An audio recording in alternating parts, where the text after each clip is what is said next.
Isang mapagpalang araw po sa ating lahat. Ako si Godfrey Quizon and this is my devotion for today, January 25. Topic natin ngayon ay maganda ba o nagmamaganda? So, beauty. So, ang topic or ang scripture po natin for today is Hebrews chapter 1 verse 3.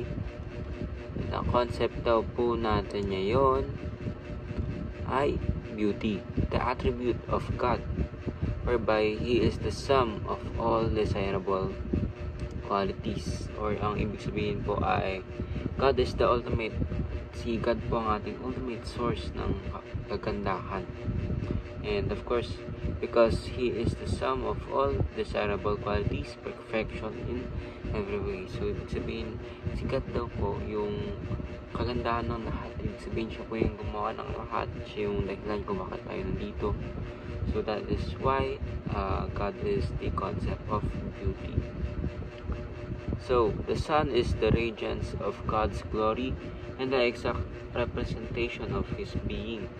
So, ina-highlight daw po ng verse na ito na si Jesus Christ as the perfect image of God, reflecting His beauty and holiness. So, teaching naman po natin for today is God's beauty. God defines beauty in its highest form. His character, love, and perfection are unmatched. Ibig sabihin po dito, yung beauty ng ating Panginoon is yung perfection niya. Yung character niya kung ano ba siya. So, ang ating Panginoon ay love.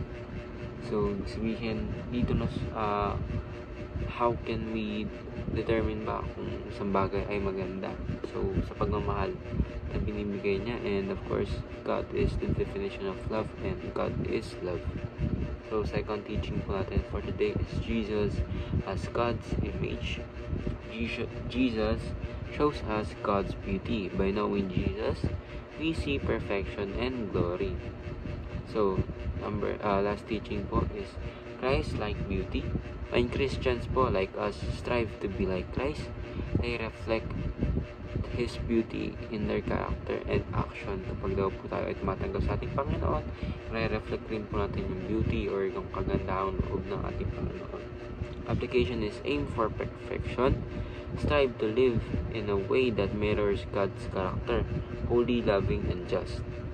And second application is be Christ-like. Tayo po ay tumulad sa ating Panginoon. Develop qualities like kindness, humility, love, which reflects Jesus' nature. Our last application is seek inner beauty. Focus on being beautiful in God's eyes by prioritizing a pure heart, not just outward appearances.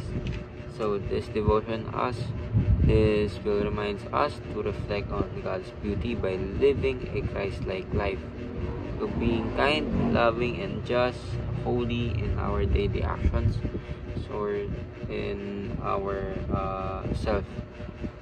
And it's not about physical beauty, but about radiating the goodness and character of God's everything. God in everything we do. So, ayun lang po. Maraming salamat. Ako si Godfrey Quizon and this is my devotion for today, January 25. Sana po ay maraming natutunan. Ayun lang po. God bless.